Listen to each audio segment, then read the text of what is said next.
So మనం quadratic ఈక్వేషన్లో PYQ questions చూస్తున్నాం. Already ఇంతకుముందు కాన్సెప్ట్ నేర్చుకున్నారు. సో పీవైక్యూ క్వశ్చన్స్ కొన్ని చాలా ఈజీగా ఉంటాయి, కొద్దిగా ఎక్కువ టైం వేస్ట్ అవ్వకుండా డైరెక్ట్గా ఇక్కడ ఎక్స్ప్లెయిన్ చేసేస్తారు. ప్రతి చిన్న క్వశ్చన్ కూడా మిస్ అవ్వకుండా, అంటే చిన్న క్వశ్చన్ అయినా కూడా ఒక్కొక్కసారి ఏంటంటే చిన్న పాయింట్ ఎక్కడో ఉంటుంది. సో దానికోసం మిగిలినంతా చేసి టైం వేస్ట్ చేసే పని ఎందుకు. సో కాబట్టి సింపుల్గా ఒక ఐడియా రావడమే మెయిన్, మేజర్ రిమైనింగ్ అంతా ఏముండదు. కాబట్టి అవసరమైన క్వశ్చన్స్ మాత్రం నేను ఎక్స్ప్లెయిన్ చేస్తాను. సో ఇక్కడైతే డైరెక్ట్గా ఎక్స్ప్లెయిన్ చేద్దాం. So let here PQ two positive numbers such that P plus Q and conditions ఇచ్చాడు. దెన్ PQ రూట్స్ ఏ విధంగా ఈక్వేషన్ అడిగాడు. PQ రూట్స్ ఏ విధంగా ఈక్వేషన్ అంటే, సో ఆల్ఫా బీటా రూట్స్ ఏ విధంగా ఈక్వేషన్ అంటే మీకు తెలుసు ఏంటి, x square minus sum of the roots. ఇక్కడ రూట్స్ ఏంటి, P అండ్ Q. కాబట్టి sum of the roots P plus Q into x plus product of the roots. So roots ఏంటి, పీక్యూ, ప్రొడక్ట్ అంటే పీక్యూ ఈక్వల్ టు 0. సో పీక్యూలు roots ఏ విధంగా quadratic equation ఇది. So ఇప్పుడు మనకి పీక్యూ రూట్స్ ఏ విధంగా క్వాడ్రాటిక్ ఈక్వేషన్ కావాలంటే, సో దీని వాల్యూ కనుక్కోవాలి. అంటే మనకి ఏం కావాలి అప్పుడు, పీ ప్లస్ క్యూ పీక్యూ కావాలి.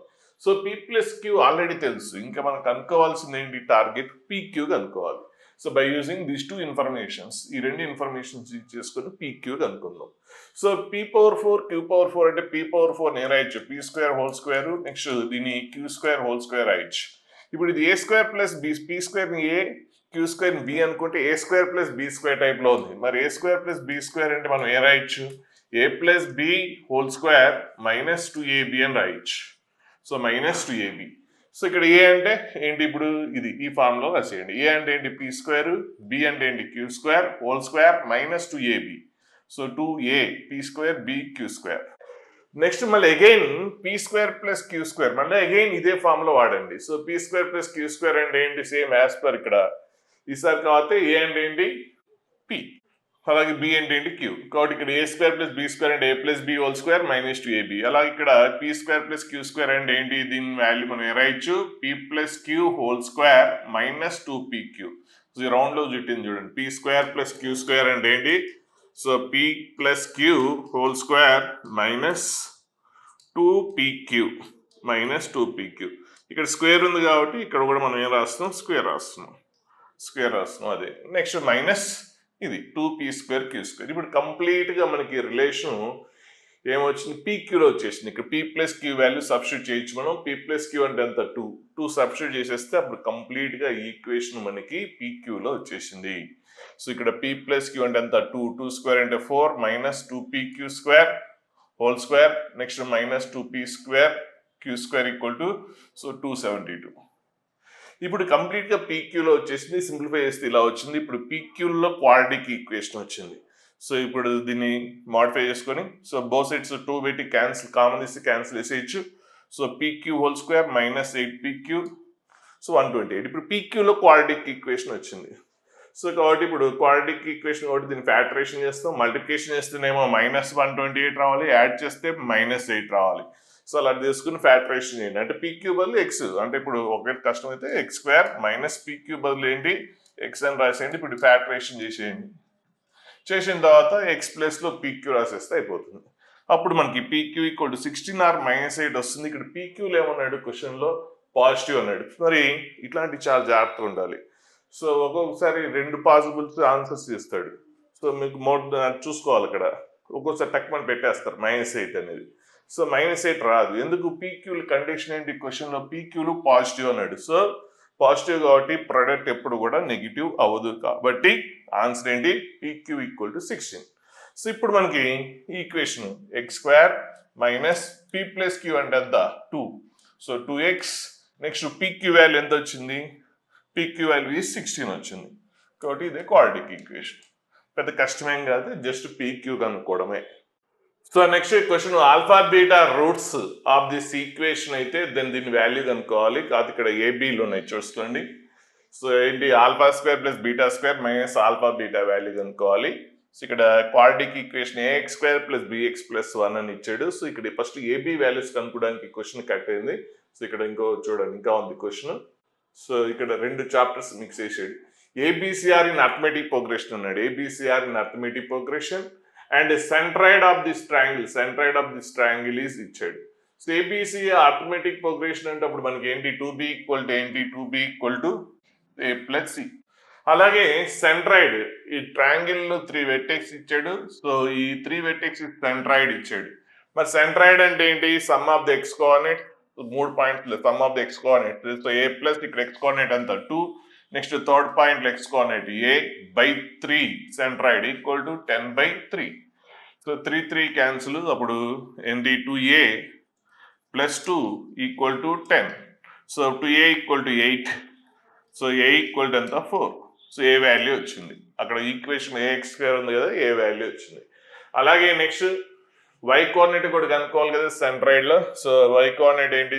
xc plus b plus b by 3 equal to 7/3. So 3 cancel.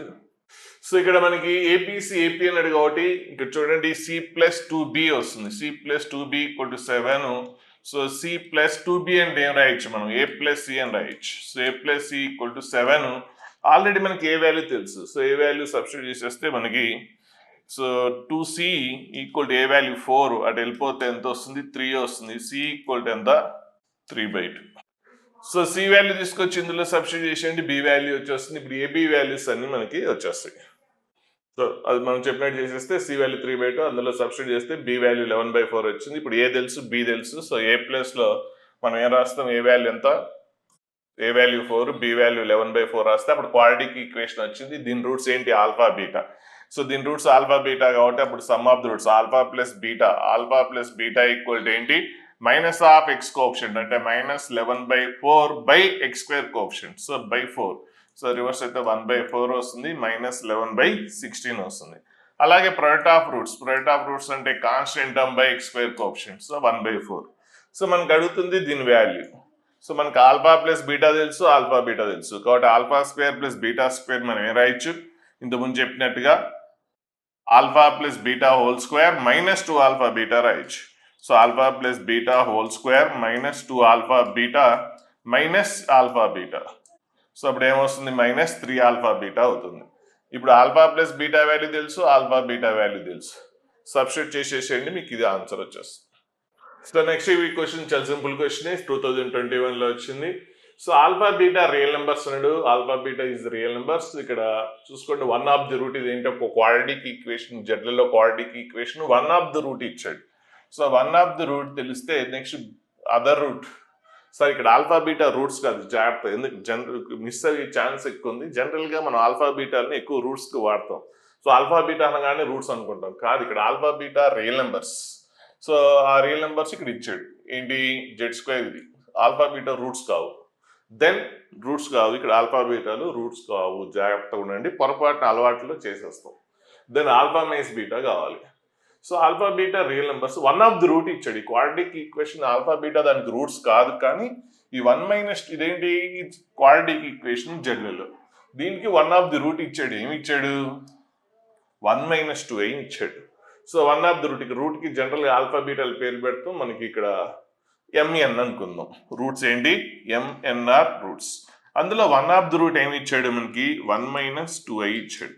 So ఇప్పుడు అదర్ రూట్ కనుక్కుంటే అప్పుడు మనకి దీంతో ఇప్పుడు ఆల్ఫా బీటా వాల్యూస్ కనుక్కోవడానికి అవకాశం ఉంటుంది. అదర్ రూట్ తెలిస్తే అప్పుడు దీని నుంచి మనం some of the roots, product of roots use చేసుకుని చేసేయచ్చు. మరి అదర్ రూట్ ఎలా తెలుస్తుంది? ఇక్కడ చాలా జాగ్రత్తగా ఉండాలి. ఇక్కడ ఇది ఒక క్వాడ్రాటిక్ ఈక్వేషన్. ఆ క్వాడ్రాటిక్ ఈక్వేషన్ జనరల్గా మనకి ఇట్లా ఎక్కువ అలవాటు, ax² + bx + c ఒక క్వాడ్రాటిక్ ఈక్వేషన్. ఈ క్వాడ్రాటిక్ ఈక్వేషన్ కోఎఫిషియంట్స్ అన్ని కూడా రియల్ అయితే అప్పుడు one of the root complex root అయితే దాని కాంజుగేట్ కూడా రూట్ అవుతుంది. ఇట్లా కాంప్లెక్స్ ఇమాజినరీ వస్తాయి కదా, సో ఇక్కడ ఏంటి? ఐ వచ్చింది. So one of the root coefficients అన్ని క్వాడ్రాటిక్ ఈక్వేషన్ అన్ని రియల్ ఉండి వన్ ఆఫ్ ది రూట్ అనేది ఇమాజినరీ ఉంటే ఖచ్చితంగా రెండో రూట్ ఏమవుతుందంటే దానికి కాంజుగేట్ అవుతుంది. అలాగే ఇక్కడ ఎక్స్లలో క్వాడ్రాటిక్ ఈక్వేషన్ అయితే ఇక్కడ జెడ్లలో క్వాడ్రాటిక్ ఈక్వేషన్. ఇక్కడ ఎక్స్ స్క్వేర్ కోఎఫిషియంట్ ఏ అయితే ఇక్కడ జెడ్ స్క్వేర్ కోఎఫిషియంట్ 1, ఇక్కడ ఎక్స్ కోఎఫిషియంట్ బి అయితే ఇక్కడ జెడ్ కోఎఫిషియంట్ ఆల్ఫా, ఇక్కడ కాన్స్టెంట్ టర్మ్ సి అయితే అక్కడ బీటా. సో ఇప్పుడు కోఎఫిషియంట్స్ అన్ని రియలే కదా. 1 అనేది మనకి క్లియర్గా రియల్ నెంబర్ అని తెలుసు. ఆల్ఫా బీటాలు అనేది ఏమి ఇచ్చాడు? ఆల్రెడీ రియల్ అని ఇచ్చాడు. సో కంప్లీట్గా కోఎఫిషియంట్స్ అన్ని రియల్ అయిపోయినాయి. అందులో నెక్స్ట్ ఆ ఈక్వేషన్లో వన్ ఆఫ్ ది రూట్ ఏంటి? ఇమాజినరీ. మరి one of the root imaginary అయితే రెండో రూట్ ఖచ్చితంగా కోఆప్షన్స్ అన్ని రియల్ అయితే రెండో రూట్ ఖచ్చితంగా ఏమవ్వాలి, దాని కాంజుగేట్ రూట్ అవ్వాలి. కాబట్టి మనం రూట్స్ ఎన్ అనుకుంటే వన్ రూట్ నుంచి ఇంకో రూట్ చెప్పగలిగాం. ఎప్పుడు కోఆప్షన్స్ అనేది రియల్ ఉన్నప్పుడే, ఆఫర్ అనేది కోఆప్షన్స్ అనేది రియల్ అయినప్పుడే వ్యాలిడ్ అవుతుంది. ఇప్పుడు బోత్ రూట్స్ వచ్చేసినాయి. సో బోత్ రూట్స్ వచ్చేసినాయి కాబట్టి ఇప్పుడు సమ్ ఆఫ్ ది రూట్స్ మనం కనుక్కుందాం. So M plus N. So sum of the roots ఏంటి, మైనస్ ఆఫ్ జెడ్ కోఎఫిషియంట్ ఏంటది, alpha by Z square coefficient 1. మరి రూట్స్ తెలుసు కదా, మరి సమ్ ఎంత, ఈ రెండింటి sum plus 2a minus 2a cancel అయిపోయి సమ్ ఎంత 2. కాబట్టి మైనస్ ఆల్ఫా ఈక్వల్ 2 అయితే ఆల్ఫా ఈక్వల్ ఏంటి -2.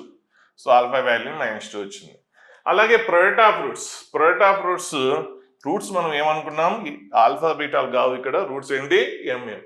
సో ప్రొడక్ట్ ఆఫ్ రూట్స్ అంటే constant term by Z square coefficient. So అదెంత 1. So beta by 1. సో మరి బీటా అంటే ఏంటి, ప్రొడక్ట్ ఆఫ్ ది రూట్స్. మరి రూట్స్ తెలుసు కదా, ఈ రెండింటికి రూట్స్ మల్టిప్లికేషన్ ఏంటి, 1 - 2a × 1 + 2a. రెండింటిని మల్టిప్లికేషన్ చేస్తే a + b × a స్క్వేర్ ఏంటి, a + b × a - b టైప్లో ఉంది కాబట్టి a² - b².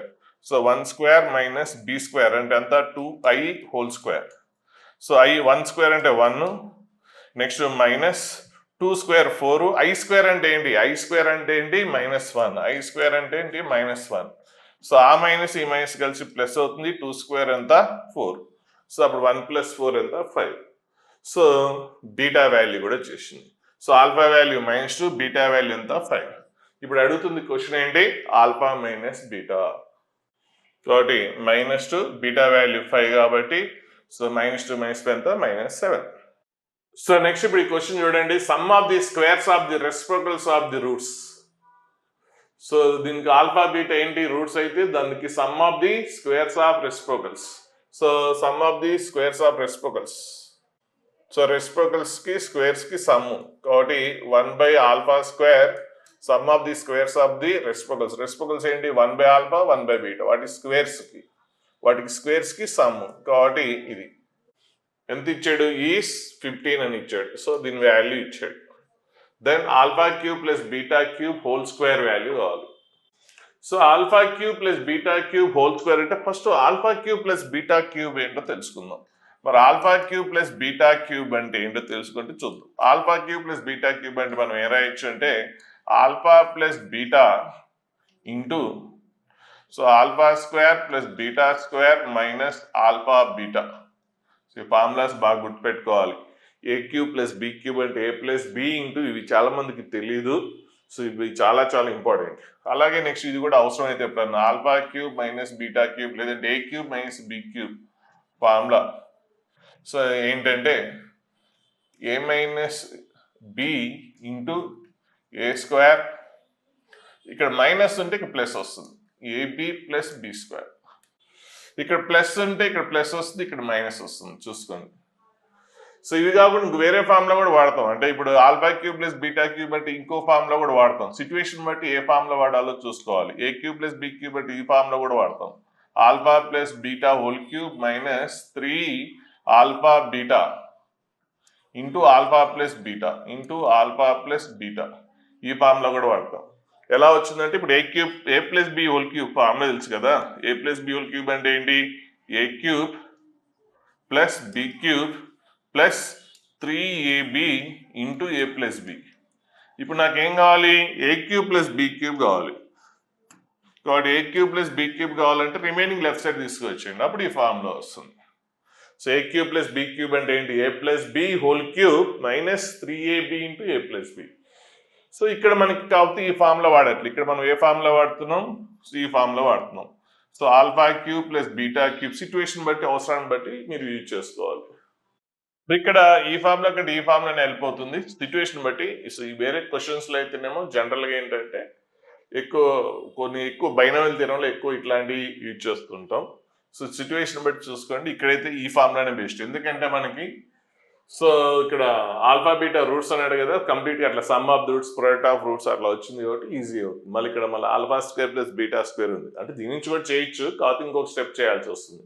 మళ్ళీ దీన్ని ఏం రాయాలంటే alpha plus beta whole square minus 2 alpha beta అని రాయాలి. ఆల్ఫా ప్లస్ బీటా ఇంతకుముందు చేసాం కదా, A square plus B square అంటే ఏంటి, A plus B whole square minus 2ab అని రాసిన దీని నుంచి కూడా వస్తుంది. కాబట్టి ఇక్కడైతే డైరెక్ట్గా అయిపోతుంది, మీ ఇష్టం. సో ఇక్కడ మనకి ఈ ఫార్ములానే best. So alpha cube plus beta cube అంటే ఇది. మరి ఇక్కడ alpha cube plus beta cube చూడండి, ఇక్కడ ఇంకోటి ఇంకా దీని కొద్దిగా ఎక్స్టెండ్ చేద్దాం. Alpha cube plus beta cube equal to ఇక్కడ alpha plus beta whole cube minus 3 alpha beta into alpha plus beta. Alpha plus beta అనేది కామన్ తీసేయచ్చు. సో ఆల్ఫా ప్లస్ బీటా అనేది కామన్ తీసేస్తే సో అప్పుడు ఏం మిగులుతుంది మీకు, alpha plus beta whole square minus 3 alpha beta వస్తుంది, మైనస్ 3 ఆల్ఫా బీటా. కానీ ఇక్కడ క్వశ్చన్లో ఏంటి, alpha cube plus beta cube whole square ఉంది, 6 into alpha cube plus beta cube whole square. So దీన్ని స్క్వేర్ చేసి 6 పెట్టి మల్టిప్లికేషన్ చేయాలి. 6 ఇంటూ దీని స్క్వేర్. సో దీని స్క్వేర్ అంటే ఫస్ట్ దీనికి ఏంటి, alpha plus beta whole square into so దీనికి స్క్వేర్ సెకండ్ వన్. స్క్వేరింగ్ చేసేస్తున్నాం కదా, దీనికి స్క్వేరింగ్. సో రైట్ సైడ్ ఏంటి, alpha plus beta whole square minus 3 alpha beta. So దీనికి ఏంటి స్క్వేర్. సో ఇప్పుడు మనకి అడిగింది ఇదే వచ్చేస్తుంది. ఇప్పుడు మనకి దీని ఆన్సర్ కావాలి. దీని ఆన్సర్ అంటే ఇప్పుడు ఏంటి, ఇది అంటే ఇదే కదా, దీని ఆన్సర్ కావాలి. మరి దీని ఆన్సర్ కావాలంటే ఇందులో ఏం టర్మ్స్ ఉన్నాయి, alpha plus beta and alpha into beta. So sum of the roots and product of roots కావాలి. సరే, మీకు క్వాడ్రాటిక్ ఈక్వేషన్ ఇచ్చాడు కాబట్టి sum of the roots. So దీని ఆన్సర్ ఇక్కడ ఇది ఒకటి ఇచ్చాడు కాబట్టి ఇది కూడా మనం యూజ్ చేసుకోవాలి. సో దీని నుంచి ఆ వాల్యూస్ కనుక్కోవడానికి హెల్ప్ అవుతుందేమో చూద్దాం. సో ఫస్ట్ అయితే సమ్ ఆఫ్ ది రూట్స్ అంటే minus of X coefficient by x square coefficient and product of roots అంటే ఏంటి, constant term by x square coefficient అయిపోయింది. సో మనకి దీని గురించి 1 by alpha square plus 1 by beta square value ఎంత ఇచ్చాడు, 15 ఇచ్చాడు. సో దీన్ని ఎల్సిఎం తీసేసారు అనుకోండి, సో ఏమొస్తుంది, ఇది alpha square plus beta square, న్యూమరేటర్లో ఏంటి alpha square plus beta square equal to 15. So alpha square plus beta square అంటే ఏం రాయొచ్చు, న్యూమరేటర్లో alpha plus beta whole square minus 2 alpha beta. So alpha plus beta, so దీని నుంచి ఈ step వస్తుంది చూడండి. సో నెక్స్ట్ ఇప్పుడు alpha square plus beta square అంటే alpha plus beta whole square minus 2 alpha beta by alpha square plus beta square equal to 15. ఇప్పుడు మనకి alpha plus beta అంటే ఏంటి, ఆల్ఫా ప్లస్ బీటా ఉన్న దగ్గరల్లా మైనస్ లాంబ్డా బై 3 రాస్తారు. అలాగే alpha into beta ఉన్న దగ్గరల్లా minus 1/3 రాసి మొత్తం సింప్లిఫికేషన్ మీకు తెలుసు కాబట్టి చేసేయండి. అప్పుడు మీకు లాంబ్డా స్క్వేర్ వస్తుంది. సో లాంబ్డా స్క్వేర్ వస్తుంది. ఇప్పుడు మనం క్వశ్చన్లోకి వచ్చేస్తే సో ఇది కదా, దీని వాల్యూ కావాలి అంటే ఇదేనా. So 6 into alpha plus beta, alpha plus beta అంటే ఏంటి మైనస్ లాంబ్డా బై 3. సో ఇక్కడ ఆల్రెడీ మనం ఇదంతా చేసాం కదా. సో దీని ఆన్సర్ ఏంటి ఇది. సో ఆల్ఫా ప్లస్ బీటా అంటే minus lambda by 3 square and next into మళ్ళీ alpha plus beta whole square అంటే lambda square by 9 minus 3 alpha beta. Alpha beta అంటే మైనస్ 1/3, మైనస్ 1/3 ఇంటూ మైనస్ 3 ఎంత ప్లస్ 1. సో అప్పుడు కంప్లీట్గా మీకు దీని ఆన్సర్ ఏమొచ్చింది, in terms of lambda square వచ్చింది. ఆల్రెడీ మనకి లాంబ్డా స్క్వేర్ వాల్యూ తెలుసు, ఆల్రెడీ లాంబ్డా స్క్వేర్ వాల్యూ ఎంత 9. సో సబ్స్టిట్యూట్ చేసి సింప్లిఫికేషన్ చేసేయండి, మీకు ఆన్సర్ వస్తుంది. సో పెద్ద కష్టమేం కాదు, చాలా సింపుల్ క్వశ్చనే. చూడండి మెయిన్స్లో దాదాపు ఎక్కువ శాతం క్వశ్చన్స్ ఈజీ ఉండే, ఇట్లాంటివి మిస్ అవ్వకూడదు. జస్ట్ సింప్లిఫికేషన్లు కొద్ది ప్రాక్టీస్ ఎక్కువ చేస్తే పోవు. కొంతమంది ఈ చిన్న చిన్న క్వశ్చన్స్ కూడా సరైన ప్రాక్టీస్ లేకపోవడం వల్ల చేయలేకపోతున్నారు. నెక్స్ట్ ఇది చాలా simple question, minimum value of the some of the squares, some of the squares of the roots. Roots alpha beta అనుకుంటే అప్పుడు సమ్ ఆఫ్ ది స్క్వేర్స్ అంటే ఏంటి, alpha square plus beta square. దానికి ఏమడుగుతున్నాడు, మినిమం వాల్యూ అడుగుతున్నాడు. So alpha square plus beta square అంటే formula మనకు తెలుసు, alpha plus beta whole square minus 2 alpha beta అని రాసుకోవచ్చు. ఎందుకు ఇలా రాసామంటే సమ్ ఆఫ్ ది రూట్స్ మనకు తెలుసు. సమ్ ఆఫ్ ది రూట్స్ అంటే ఏంటి, so minus of X coefficient by x square coefficients చేసేస్తే ఇది వచ్చేస్తుంది. సో దీని స్క్వేర్ మైనస్ ఉంది కాబట్టి స్క్వేర్ చేసిన పాజిటివ్ వస్తుంది. Next minus 2 alpha beta. So alpha beta అంటే ఇక్కడ కొద్దిగా జాగ్రత్తగా ఉండండి, కాన్స్టెంట్ టర్మ్ అంటే పొరపాటున 1 రాస్తారు కాదు, ఇక్కడ 2a అనేది రైట్ సైడ్ ఉంది, మిస్టేక్ చేస్తారు. సో ఇది లెఫ్ట్ సైడ్ వచ్చేస్తే అప్పుడు ఏమవుతుంది, రైట్ సైడ్ 0 అవుతుంది. ఇప్పుడు కాన్స్టెంట్ టర్మ్ 1 కాదు, కాన్స్టెంట్ టర్మ్ ఏంటి 1 - 2a. కొంతమంది పొరపాటున చూసుకోకుండా కాన్స్టెంట్ టర్మ్ అనేది 1 రాస్తే సో వచ్చిన క్వశ్చన్ చాలా ఈజీ క్వశ్చన్ తప్పు అవుతుంది. ఎందుకు సింపుల్ క్వశ్చన్ ఎందుకు ఇచ్చాడా అంటే అదే చీటింగ్ చేయడానికే. కొంతమంది పొరపాటున 2a తీసుకోరు, సో కాన్స్టెంట్ ఆఫ్ 1 అనుకుంటారు. మొత్తం రైట్ సైడ్ ఏముండాలి? 0 ఉండాలి. ఫస్ట్ అది ఉందో లేదో చెక్ చేసుకోండి. కానీ లేదు, ఇక్కడ 2a ఉంది. 2a లెఫ్ట్ సైడ్ వచ్చేస్తే ఇది. ఇప్పుడు కాన్స్టెంట్ టర్మ్ ఏంటి? 1 - 2a by product of roots. So product of roots ఏంటి? Constant term 1 - 2a by x square coefficient ఎంత? 1. కాబట్టి 1 - 2a బై 1 ఇది. సో ఇది సబ్స్టిట్యూట్ చేసేసేయండి, సింప్లిఫికేషన్ చేసేయండి, ఇలా వస్తుంది. సో నెక్స్ట్ ఇప్పుడు దీనికి మినిమం వాల్యూ అడిగాడు. సో మినిమం వాల్యూ అంటే ఏంటిది? సో దీన్ని మనం ఇట్లా పర్ఫెక్ట్ స్క్వేర్ లాగా రాసుకోవచ్చు. a మైనస్, ఇక్కడ చూడండి ఏ కోఎఫిషియంట్ ఏ స్క్వేర్ ఉంది, ఇక్కడ ఏ కోఎఫిషియంట్ హాఫ్ ఎంత? ఏ కోఎఫిషియంట్ హాఫ్ ఎంత? 1. సో a - 1 హోల్ స్క్వేర్ రాసేస్తే స్క్వేర్ చేస్తే a square minus 2a plus 1, కానీ ఇక్కడ ఎంత ఉంది? 7 రావాలి. కాబట్టి బ్యాలెన్స్ 6. ఇప్పుడు మినిమం రావాలి. సో మినిమం రావాలంటే ఇది 6 పాజిటివే. సో నెక్స్ట్ ఇది ఎప్పుడు కూడా నెగిటివ్ అవ్వదు. నెగిటివ్ అవ్వకుండా ఆన్సర్ మినిమం రావాలంటే ఏంటి? 0 అవ్వాలి. మరి ఇది ఎప్పుడైతే 0 వస్తుందో అప్పుడు మినిమం వాల్యూ వస్తుంది. సో ఇది మినిమం వాల్యూ ఎంత? ఏ వాల్యూ ఎంత? 1. సో ఏ వాల్యూ 1 తీసుకుంటే మీకు మినిమం వస్తుంది. మినిమం ఎప్పుడవుతుంది? మినిమం ఎప్పుడవుతుంది అంటే ఇది 0 అయినప్పుడు మినిమం అవుతుంది. ఇది 0 అయినప్పుడు అంటే ఏ ఈక్వల్ టు ఎంత? 1. ఏ ఈక్వల్ టు 1 అయితే అది మినిమం అవుతుంది. మరి మినిమం వాల్యూ ఏమవుతుంది? మినిమం వాల్యూ ఏ ప్లేస్లో 1 రాసేయండి, 6 వచ్చేస్తుంది. ఏ ప్లేస్లో 1. ఒకవేళ ఐడియా రాలేదనుకోండి, సో మీకు క్యాలిక్యులస్ మెథడ్ కూడా చేసుకోవచ్చు. అంటే ఇప్పుడు సో మామూలుగా x² - 2x + 7. సో ఇది f(x). మినిమం కావాలంటే ఏం చేస్తారు? f'(x) కనుక్కుంటారు కదా. సో f'(x) అంటే ఏంటి? 2x - 2 ఈక్వల్ టు 0 చేస్తారు. అప్పుడు మీకు ఏంటి? x ఈక్వల్ టు 1 వస్తుంది. అంటే ఇక్కడ x బదులు a ఉంది. సో a ఈక్వల్ టు 1 అంటే మినిమం ఎక్కడైంది? 1 దగ్గర అయింది. మరి మినిమం వాల్యూ కావాలంటే డబుల్ డెరివేటివ్ చేస్తారు. సో డబుల్ డెరివేటివ్ చేస్తే 2x డెరివేటివ్ ఎంత? 2. సో ఇప్పుడు x ప్లస్లో 1 రాసేయండి. సో డబుల్ డెరివేటివ్ 2 వచ్చింది, greater than 0. Double derivative positive ఉంటే మనకి ఏమొస్తుంది? మినిమం అవుతుంది. సో డబుల్ డెరివేటివ్ 1 దగ్గర పాజిటివ్ ఉంది కాబట్టి minimum value at x equal to 1. మరి మినిమం వాల్యూ అంటే ఏమొస్తుంది? మినిమం ఎక్కడ ఉందో తెలిసింది 1 దగ్గర. మినిమం వాల్యూ కావాలంటే ఇందులో సబ్స్టిట్యూట్ చేయాలి. సో f(1) ఇందులో x ప్లస్లో 1 రాసేసేయండి, అప్పుడు మీకు ఆన్సర్ 6 వస్తుంది.